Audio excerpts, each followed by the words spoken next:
Hello, Empuraan എന്ന ചിത്രത്തിൻ്റെ രണ്ടാം ദിവസത്തെ ബാംഗ്ലൂർ ബോക്സ് ഓഫീസ് കളക്ഷൻ റിപ്പോർട്ടാണ് ഇന്ന് നോക്കാൻ പോകുന്നത്.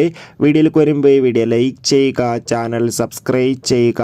മാർച്ച് ഏപ്രിൽ മാസങ്ങളിൽ അങ്ങോട്ട് ധാരാളം ചിത്രങ്ങൾ OTT റിലീസ് ചെയ്യുന്നുണ്ട്. നമ്മുടെ ചാനൽ ഭാഗം പരിശോധിച്ചാൽ ആ വീഡിയോയ്ക്ക് നിങ്ങൾക്ക് കാണാൻ വേണ്ടി സാധിക്കുന്നതായിരിക്കും.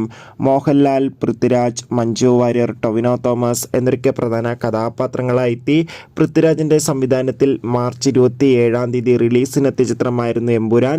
ചിത്രത്തിന് ഇപ്പോഴും നല്ല മികച്ച പോസിറ്റീവ് റെസ്പോൺസ് തന്നെയാണ് പുറത്തുവന്നുകൊണ്ടിരിക്കുന്നത്. അതുകൊണ്ട് തന്നെ ഏവരുമേറെ ആകാംക്ഷയോടെയാണ് എമ്പുരാൻ എന്ന ചിത്രത്തിൻ്റെ ഓരോ ദിവസത്തെ ഓരോ കളക്ഷൻ റിപ്പോർട്ടും അറിയാൻ വേണ്ടി കാത്തിരുന്നത്. ഫൈനലി ചിത്രത്തിൻ്റെ ഏറ്റവും പുതിയ ബാംഗ്ലൂർ ബോക്സ് ഓഫീസ് കളക്ഷൻ റിപ്പോർട്ടൊക്കെ ആരാധകർക്ക് മുന്നിൽ പുറത്തുവന്നിരിക്കുകയാണ്.